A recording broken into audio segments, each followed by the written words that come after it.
अब इस क्वेश्चन में एक्चुअली क्या हो रहा है कि हमारे पास दो प्रोडक्शन डिपार्टमेंट्स हैं, एक असेंबली है और एक फिनिशिंग है, और ये दोनों ही प्रोडक्शन डिपार्टमेंट है, ये यहाँ पे बताया हुआ है।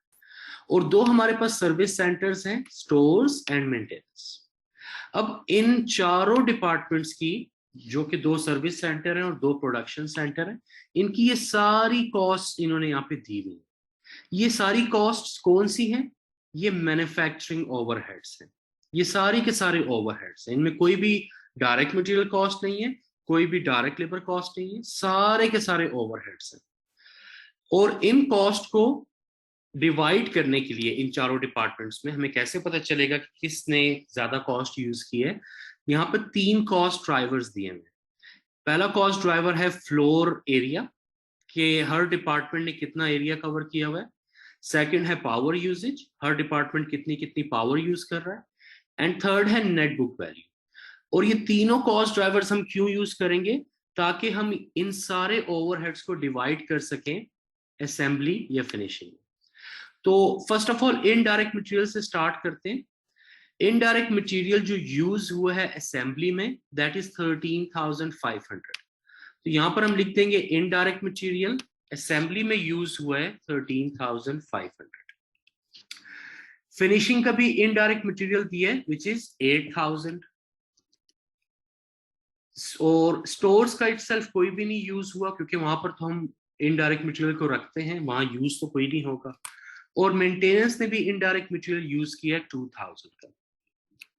तो टोटल अगर हम इनको कर लें, तो टोटल हमारे ओवरहेड्स जो यहाँ पर हमने एलोकेट किए हैं, ये हैं 23,500 तीनों को मिला के, ठीक है।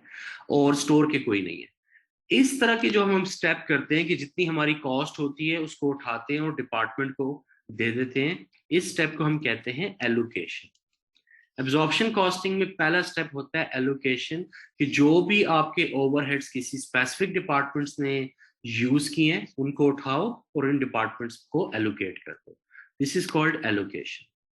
एक और एलोकेशन ऑफ ओवरहेड्स करते हैं यहाँ पे इनडायरेक्ट लेबर की। असेंबली में यूज हुआ है इनडायरेक्ट लेबर $14,000 का। फिनिशिंग में यूज हुआ है $9,000 का। स्टोर में यूज हुआ है $28,000 का। एंड मेंटेनेंस में यूज हुआ है $36,000। तो टोटल कॉस्ट हमारे पास कितनी थी इनडायरेक्ट लेबर की? 87,000। और इस 87,000 को उठाया और इन चार डिपार्टमेंट्स को हमने दे दिया जितना जितना इन्होंने यूज किया था। सो ये हमने एलोकेशन की। नेक्स्ट एलोकेशन के बाद नेक्स्ट स्टेप होता है अपोर्शनमेंट का। अपोर्शनमेंट हम किन कॉस्ट की करते हैं? अपोर्शनमेंट हम उन कॉस्ट की करते हैं जो होती हैं जॉइंट कॉस्ट, कि वो कॉस्ट टोटल में हमें पता चल जाती है, फिर उसको अपोर्शन करना होता है डिपार्टमेंट्स के बीच में। अपोर्शनमेंट का सिंपली मतलब है डिवाइड करना होता है, ठीक है। अब डेप्रिसिएशन यहाँ पे देखते हैं, मशीनरी डेप्रिसिएशन। मशीन की जो डेप्रिसिएशन है दैट इज $10,000। अब ये नहीं बताया हुआ कि किस डिपार्टमेंट ने कितनी डेप्रिसिएशन यूज की है, बट हम कोई बेस या कॉस्ट ड्राइवर यूज करेंगे डिवाइड करने के लिए। जब इस तरह कॉमन कॉस्ट हमारे पास आ जाए या जॉइंट कॉस्ट आ जाए विच इज $10,000, और उसको फिर हम डिपार्टमेंट्स के बीच में डिवाइड करें, इस स्टेप को अब कहते हैं अपोर्शनमेंट। तो अपोर्शनमेंट करते हैं इसकी हम डेप्रिसिएशन की। मशीनरी डेप्रिसिएशन टोटल $10,000 है। अब इसको हमने डिवाइड करना है चारों डिपार्टमेंट्स के बीच में। इसके लिए कौन सा कॉस्ट ड्राइवर सबसे सूटेबल होगा? फ्लोर एरिया, पावर यूजेज या net book value of machinery? Muntaha net book value of machinery. Net book value of machinery. क्यों? क्योंकि जहां पर जिस डिपार्टमेंट में जितनी ज्यादा मशीनरी होगी वो उतनी ज्यादा डेप्रिसिएट भी वहां पे होगी। तो असेंबली में नेटबुक वैल्यू है 50, फिनिशिंग में है 30%, स्टोर में है 15, मेंटेनेंस है 5 एंड टोटल है 100%। अगर टोटल 100% है, असेंबली में 50% यूज हो रही है, तो कैसे अपोर्शनमेंट करेंगे? 50% ले लें या 50 डिवाइडेड बाय 100? मैं हमेशा इस तरह वर्किंग करता हूँ ताकि हमेशा सारी कॉस्ट एक ही तरीके से मैं एलोकेट करूँ या अपोर्शनमेंट करूँ।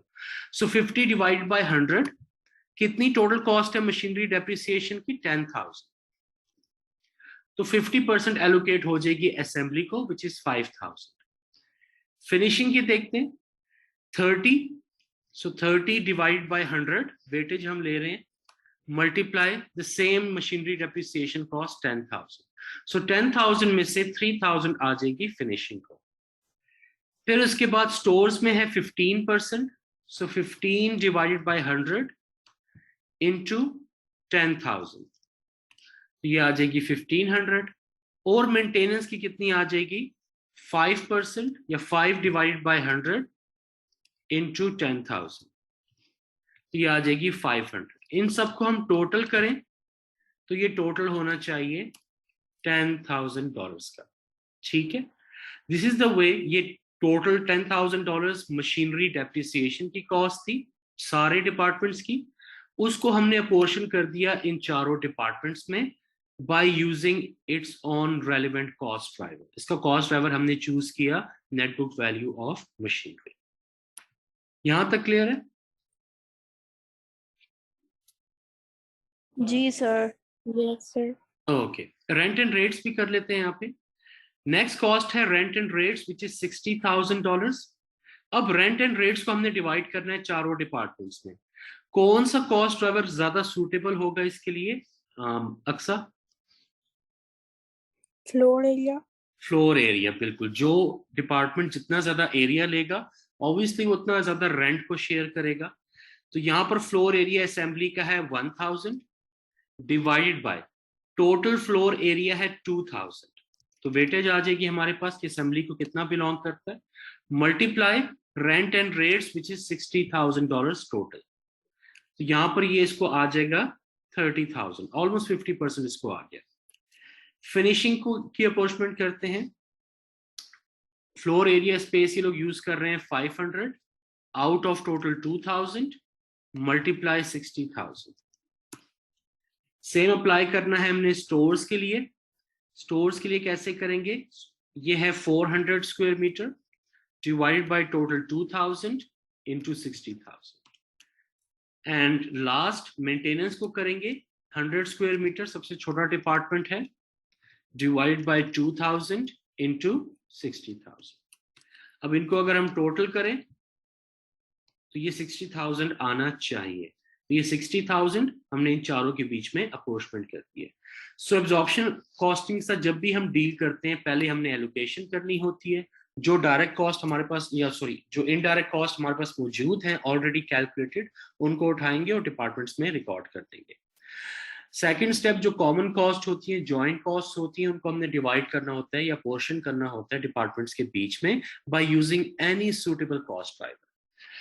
अब यहाँ पर हीट एंड लाइट की कॉस्ट है, पावर की है एंड इंश्योरेंस की है। आप लोगों ने इन तीनों की भी अपॉर्चमेंट करनी है और फिर मुझे बताना है कि हर डिपार्टमेंट का टोटल बजटेड ओवरहेड कितना होगा। ठीक है, तो अब इसको हम टोटल कर लेते हैं। So we will get the total budgeted overheads of each department. तो assembly, finishing, stores and maintenance. अब ये टोटल बजटेड ओवरहेड्स तो हमारे पास हर डिपार्टमेंट के आ गए।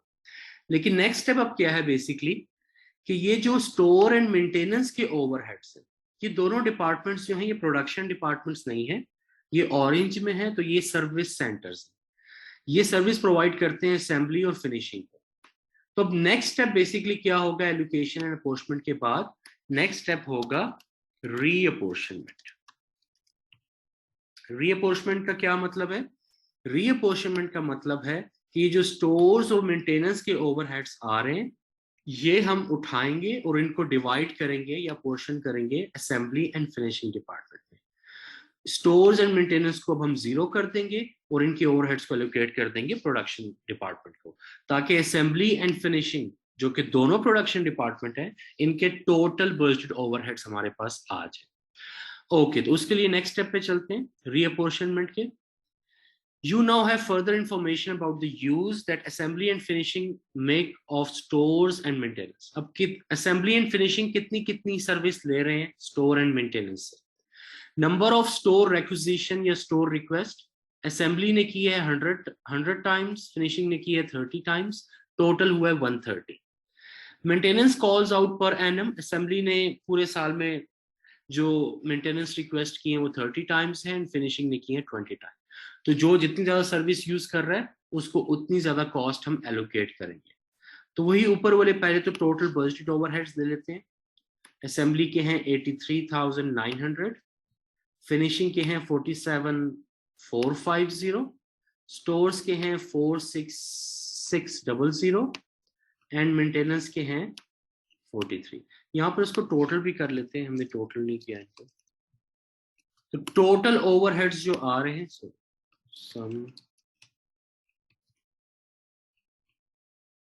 टोटल ओवरहेड्स हैं 221,500। ओके, अब इन दोनों को उठाना है और रीअपोर्शमेंट करनी है असेंबली एंड फिनिशिंग में। तो पहले स्टोर की कर लेते हैं। स्टोर की ऑब्वियसली सबसे सूटेबल कॉस्ट ड्राइवर कौन सा होगा Muntaha? Sir number of stores. Number of store requisitions, बिल्कुल ठीक है, बिल्कुल ठीक है। असेंबली ने यूज किए हैं रिक्विजिशंस 100 आउट ऑफ टोटल कितने हैं? 100 प्लस 30, टोटल है 130। सो 100 डिवाइड बाय 130, इसकी वेटेज आ जाएगी असेंबली की, मल्टीप्लाई स्टोर्स के ओवरहेड्स कितने हैं? 46,600। तो आउट ऑफ 46,600 35,846 एलोकेट हो जाएंगे असेंबली को। फिनिशिंग को कितने एलोकेट होंगे? इसने रिक्वेस्ट किए हैं 30 divided by 130 which is total, multiply stores की कॉस्ट, ये आ जाएगा 10,754। इन दोनों को टोटल करें, इट शुड बी 46,600। तो मतलब ये है कि जो स्टोर्स की हमारी टोटल ओवरहेड्स थे उनको हमने रीअपोर्शन कर दिया असेंबली एंड फिनिशिंग में, ये जीरो हो जाएगा। मेंटेनेंस को हमने कोई एलोकेट नहीं किया, कोई अपोर्शमेंट नहीं की, क्योंकि ये itself is a service centre, तो रीअपोर्शमेंट में हम इनको कुछ भी नहीं देंगे। अब टोटल कर लेते हैं। तो ये टोटल अभी भी 600 का, सॉरी, माइनस 46,600, ये हो गया जीरो। क्यों जीरो हो गया? क्योंकि यहाँ पर जितने भी स्टोर्स हमारे पास थे 46,600 के ओवरहेड्स, वो हमने डिवाइड कर दिए असेंबली एंड फिनिशिंग में। यहाँ पर टोटल ओवरहेड्स भी ले लेते हैं। ओके, 221,500 थे। अब आप देखो कि यहाँ पर टोटल जीरो आ रहा है। What does it mean? कि रीअपोर्शमेंट से आपके ओवरहेड्स कम या ज्यादा नहीं होते, आपने ऑलरेडी एलोकेट किए हुए सर्विस सेंटर्स को ओवरहेड, वो आप उठा रहे हो और उनको डिवाइड कर रहे हैं प्रोडक्शन सेंटर्स के बीच में। This is what we called reapportionment. अब मेंटेनेंस सेंटर की आप लोग रीअपोर्शमेंट करो और बताओ असेंबली एंड फिनिशिंग को कितना कितना एलोकेट होगा।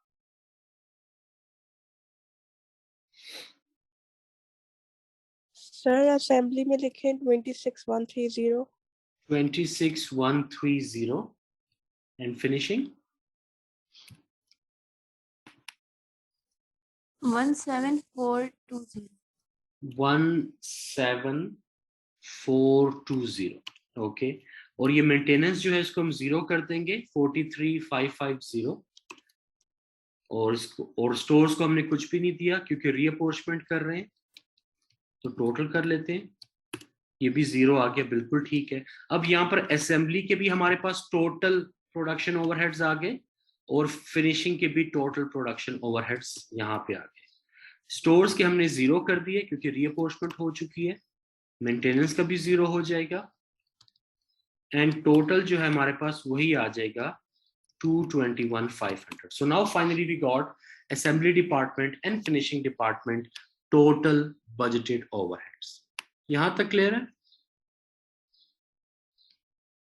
Yes.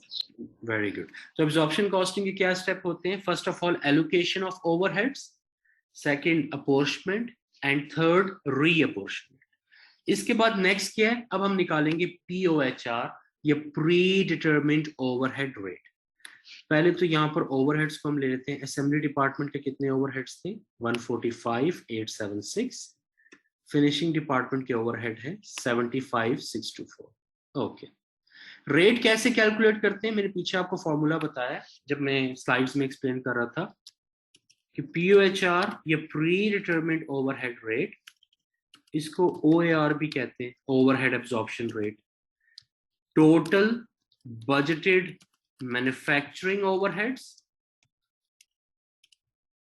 divided by total budgeted activity in that department.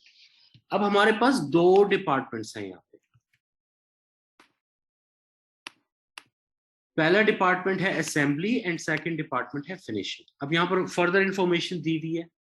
The assembly department is largely machine based department, whereas the finishing department is largely labor based. The management of the business have decided that the assembly department overhead should be absorbed on the basis of machine hour. Assembly department में machine ज्यादा काम कर रही है, तो इसके लिए जो उन्होंने एक्टिविटी ऑलरेडी क्वेश्चन में बताई हुई है मशीन आवर्स. और फिनिशिंग डिपार्टमेंट में overhead should be absorb based on labour hours, क्योंकि लेबर ज्यादा काम कर रहे हैं. तो ये दोनों कॉस्ट ड्राइवर ऑलरेडी इन्होंने क्वेश्चन में बताए हुए, एग्जाम क्वेश्चन में भी बताए होंगे, आपको कभी डिसाइड नहीं करना पड़ेगा. तो assembly should be based on machine hours and finishing should be based on labour hours. Okay. The machine hours in assembly department are 100,000. तो टोटल मशीन डिपार्टमेंट है 100,000, असेंबली में 100,000 मशीन आवर्स, एंड फिनिशिंग में labour हमने लेना है, तो labour our total है 20,000. तो कितना कितना रेट आ जाएगा? Total budgeted overheads in assembly department divided by total budgeted activity 100,000 machine hours. अब आप देख रहे हो एक प्रोडक्शन डिपार्टमेंट में उन्होंने मशीन आवर्स लिए है, फिनिशिंग में उन्होंने लेबर आवर्स लिए. दोनों में मशीन भी ले सकते हैं, दोनों में लेबर भी ले सकते हैं, जो मैनेजमेंट का दिल करे, ये जो उनको ज्यादा सूटेबल लगे. असेंबली का पीओएचआर आ गया 1.46. ये हम कैसे लिख सकते हैं पीओएचआर को? यहाँ पे असेंबली डिपार्टमेंट का है $1.46 पर मशीन आवर. फिनिशिंग का भी कैलकुलेट कर लेते हैं. Total budgeted manufacturing overheads divided by total budgeted activity 20,000 labor hours, not machine here. So this will be 3.78. तो finishing department का POHR क्या हो जाएगा? 3.78 per labor hour. तो ये दोनों PHRs भी हमने दोनों डिपार्टमेंट्स के कैलकुलेट कर लिए. ओके. अक्सर ये इसको आप एक्सप्लेन करो 1.46 पर मशीन आवर, कैसे एक्सप्लेन करेंगे इन सिंपल वर्ड्स?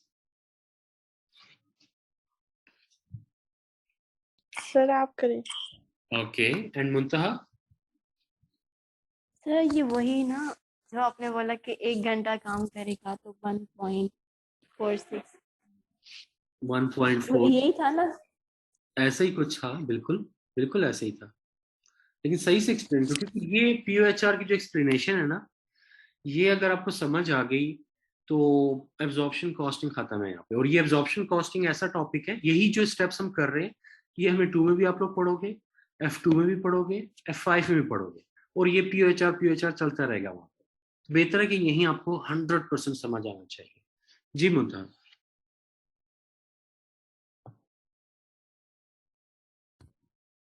पता नहीं सर, आगे मतलब 1 घंटा काम करेगा तो 1.46 मशीन आवर लगेगा, एंड देन फिर वैल्यू आएगी, फिर 2 घंटा काम करेगा, ऐसे वैल्यू 3. सिर्फ इतना पता है, आगे नहीं समझ आ रहा. बिल्कुल ऐसा नहीं है. कैसा है? असेंबली डिपार्टमेंट के प्रोडक्शन ओवरहेड्स थे 145,876. मैनेजमेंट ने एक्टिविटी चूज की 100,000 डायरेक्ट लेबर आवर्स, तो रेट हमारे पास आ गया 1.46 पर. सॉरी, एक्टिविटी मैनेजमेंट ने चूज की मशीन आवर्स 100,000 मशीन आवर्स, तो असेंबली डिपार्टमेंट का रेट हमारे पास आ गया 1.46 पर machine our. What does it means? It means कि असेंबली डिपार्टमेंट में किसी भी प्रोडक्ट पे जब मशीन 1 घंटा काम करेगी तो उस प्रोडक्ट को हम देंगे $1.46 ऑफ मैन्युफैक्चरिंग ओवरहेड्स. जब मशीन 2 घंटे चलेगी किसी प्रोडक्ट पे इन असेंबली डिपार्टमेंट, तो फिर कितने ओवरहेड्स हम एब्जॉर्ब करेंगे? 1.46. अगर मशीन 2 घंटे चलेगी तो उसको हम देंगे प्रोडक्ट को $3 नहीं, $2.92. 3 घंटे चलेगी तो और ज्यादा. This is what we called absorb overheads. Clear with this explanation? नहीं सर, वापस रिपीट करें। इट मींस कि असेंबली डिपार्टमेंट में अगर मशीन 1 आवर चलेगी, 1 मशीन आवर किसी भी प्रोडक्ट पे अगर काम करेगी, सो दैट प्रोडक्ट, उस प्रोडक्ट को हम कितने ओवरहेड्स देंगे? टोटल ओवरहेड्स हैं असेंबली के 145,876। ये सारे के सारे तो हम एक प्रोडक्ट को नहीं दे सकते, तो कितने देंगे? $1.46 ऑफ मैन्युफैक्चरिंग ओवरहेड्स उस प्रोडक्ट को हम देंगे। अब क्लियर है? जी सर। अक्सर सर मैन्युफैक्चरिंग ओवरहेड्स क्या है? Manufacturing overheads are all the indirect costs of your production department, जिसमें होता है indirect material, indirect labor and indirect cost. Indirect cost में rent आ सकता है, depreciation आ सकती है, maintenance आ सकती है, and so on. Clear? Yes. Okay. Sir ये 1.46 देंगे किसको, मतलब ये हम रिकॉर्ड करेंगे प्रोडक्ट, क्योंकि हमने प्रोडक्ट में क्या कैलकुलेट करना है? प्रोडक्ट की हमने प्रोडक्ट कॉस्ट कैलकुलेट करनी है। अगर आपके पास प्रोडक्ट कॉस्ट नहीं है तो आप सेलिंग प्राइस कैसे कैलकुलेट करोगे? प्रोडक्ट कॉस्ट हम कैसे कैलकुलेट करते हैं? डायरेक्ट मटेरियल, डायरेक्ट लेबर, कितना कितना प्रोडक्ट यूज हुआ, और मैन्युफैक्चरिंग ओवरहेड्स या प्रोडक्शन ओवरहेड्स। अब डायरेक्ट मटेरियल लेबर कैलकुलेट करना तो बहुत सिंपल है। मैन्युफैक्चरिंग ओवरहेड्स में क्या प्रॉब्लम होता है? ये मिक्स कॉस्ट होती है, मतलब इसमें फिक्स कॉस्ट होती है। तो फिक्स कॉस्ट को अपनी प्रोडक्ट में कैसे इंक्लूड करेंगे? इसके लिए हम ये POHR यूज करते हैं। So we can allocate our manufacturing overhead into our product cost, ताकि हम अपने प्रोडक्ट की कॉस्ट कैलकुलेट कर सकें कि एक प्रोडक्ट को बनाने का खर्चा कितना है। Clear with this thing Muntaha? जी सर। अक्सर? जी सर। ओके, समझ आप लोगों को आधा ही आ रहा है, but okay, if you are saying कि आ रहा है तो ठीक है। अच्छा, अब यहाँ पर इसको हम अप्लाई करते हैं। POHRs हमारे पास आ गए, इसको यहाँ पे लिख लेते हैं। ये POHRs हम कैलकुलेट करके लाए हैं। Okay, one of the product of the business is power puff. एक प्रोडक्ट बना रहे हैं जिसका नाम है power puff. This product has direct material of 14.30 per unit. एक पावर पफ को बनाने के लिए डायरेक्ट मटेरियल यूज कर रहे हैं 14.30 का। डायरेक्ट लेबर कॉस्ट आएंगी 16.50। Each unit of power puff spends 6 machine hours in assembly. एक प्रोडक्ट को बनाने के लिए असेंबली में मशीन काम कर रही है 6 आवर्स एक प्रोडक्ट को बनाने के लिए, एंड असेंबली डिपार्टमेंट में एक प्रोडक्ट बनाने के लिए 3 लेबर आवर्स काम कर रहा है। What is the final unit cost of the power puff? Product cost calculate करें इस पावर पफ की। फॉर्मूला क्या है? वही direct material plus direct labour plus manufacturing overheads, और मैन्युफैक्चरिंग ओवरहेड्स इस POHR के बेस पे एब्जॉर्ब करना है। तो आप लोग बताएं कि प्रोडक्ट कॉस्ट कितनी आ रही है पावर पफ की? 36.04। 36.04। Okay, and Muntaha? सर इसने बोला है कि 6 मशीन आवर्स लगेंगे असेंबली डिपार्टमेंट में, जी, तो क्या डायरेक्ट 6 लिख दूं? 6 तो आवर्स है ना, आप आवर्स तो कैलकुलेट नहीं कर रहे, आप कॉस्ट कैलकुलेट कर रहे हैं। प्रोडक्ट कॉस्ट असेंबली का POHR कितना है? 1.46। तो 1.4, अगर मशीन 1 घंटा चलेगी प्रोडक्ट पे तो 1.46 आएगा। 6 घंटे और चलेगी अगर तो 6 घंटे चलेगी 6 into ओ 1.4। इसको हाँ 4। सर 50.9। 50.9, very good. अब ठीक कैलकुलेट किए, तो हाँ आपका भी सेम आ गया। जी सर। ओके, तो फिर भी इधर क्विकली मैं कर लेता हूँ। 14.30 का डायरेक्ट मटेरियल यूज हुआ, 16.50 का डायरेक्ट लेबर यूज हुआ। असेंबली में 6 घंटे मशीन चली, रेट है 1.46 पर मशीन आवर, ये हो जाएगा 8.76। फिनिशिंग में लेबर आवर के बेस पे हम एब्जॉर्ब करते हैं, सो 3 into 3.78, ये आ जाएगा 11.34। इन सबको टोटल कर लेंगे, direct material plus direct labour plus manufacturing overheads, तो इसको हम कहेंगे आ जाएगी 50.90। ये 50.90 क्या है? Product cost. ये मैन्युफैक्चरिंग ओवरहेड्स जो हैं इनको हम कह सकते हैं एब्जॉर्ब्ड मैन्युफैक्चरिंग ओवरहेड्स। 8.76, 11.34 इनको क्या कहते हैं? Absorbed manufacturing overheads. Formula shape में अगर इसको लिखना चाहें तो कैसे लिख सकते हैं? अगर आपने एब्जॉर्ब ओवरहेड्स किसी भी प्रोडक्ट के लिए कैलकुलेट करने हैं तो एब्जॉर्ब ओवरहेड कैसे कैलकुलेट होंगे? TOHR लेंगे उस डिपार्टमेंट का, उसको मल्टीप्लाई करेंगे एक्चुअल एक्टिविटी जो उस डिपार्टमेंट में हुई होगी। तो फॉर्मूला शेप में एब्जॉर्ब ओवरहेड्स ऐसे कैलकुलेट करते हैं। जैसे फॉर एग्जांपल असेंबली का जब आप एब्जॉर्ब ओवरहेड्स कैलकुलेट कर रहे थे तो कैसे किया आपने? 1.46 उसको मल्टीप्लाई किया आपने 6 के साथ, 2 डेसिमल कर लेते हैं, यस, तो आपके पास एब्जॉर्ब ओवरहेड्स आ गए $9 के, almost $8.76। Clear with this thing? जी सर।